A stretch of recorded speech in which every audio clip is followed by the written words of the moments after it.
Hello all YouTubers, this is Rudy, K7RAW, the Antenna Whisperer, coming to you again with an update on the NoodleTenna.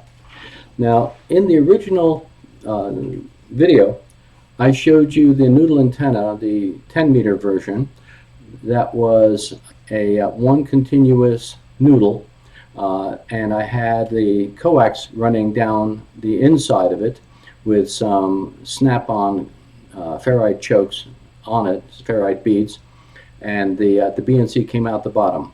Well, I did some more testing on that and found out that that's not the optimal system configuration for one main reason, and that is that with this kind of a antenna, you really want the coax to be coming perpendicular, coming down, if you will, from a horizontal antenna in that case, and coming straight down. You want it perpendicular to the noodle.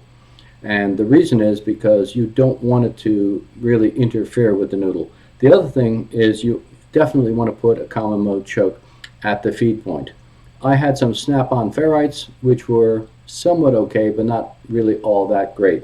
So what I've done is I've updated it into more of what I think I showed you last time was the 20-meter version, but this is still the 10-meter version. It's still just about as long. It's only about 40 inches long overall. But let me show you what I've done.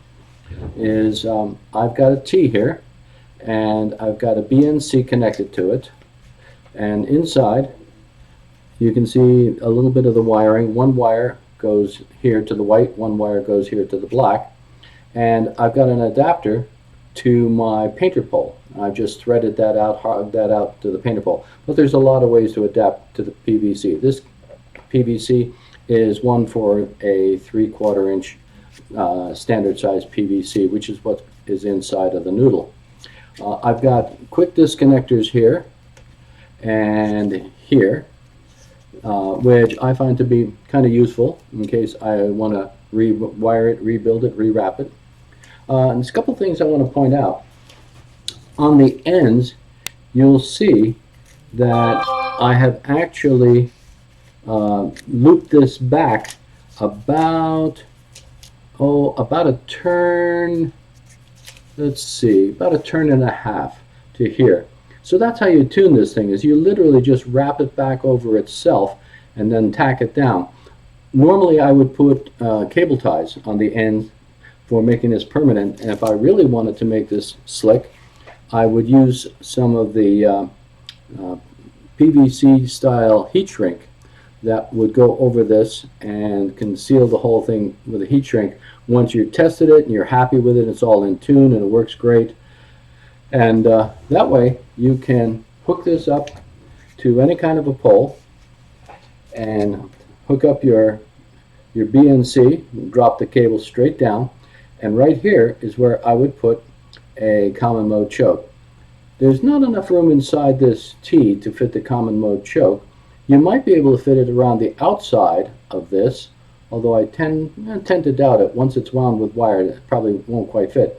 You could put a little sleeve adapter in here and then mount the common mode choke like an FT240 31 on there, like so. You could probably do that, actually. That's probably not a bad idea. I think I'm going to do that myself, is actually slip the choke right on there, and that should work just fine. And then have it wired up and then your coax. So there's a number of ways to do that, but I just want to share that update with you to show you. And I have tested this. It's stable, it's predictable, it's repeatable, and it actually does a pretty good job getting on the air. So for you NoodleTenna types, there you have it. And of course I got a cap on either end to finish it off.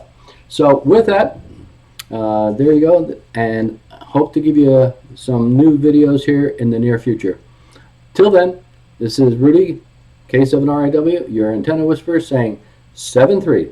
Bye-bye.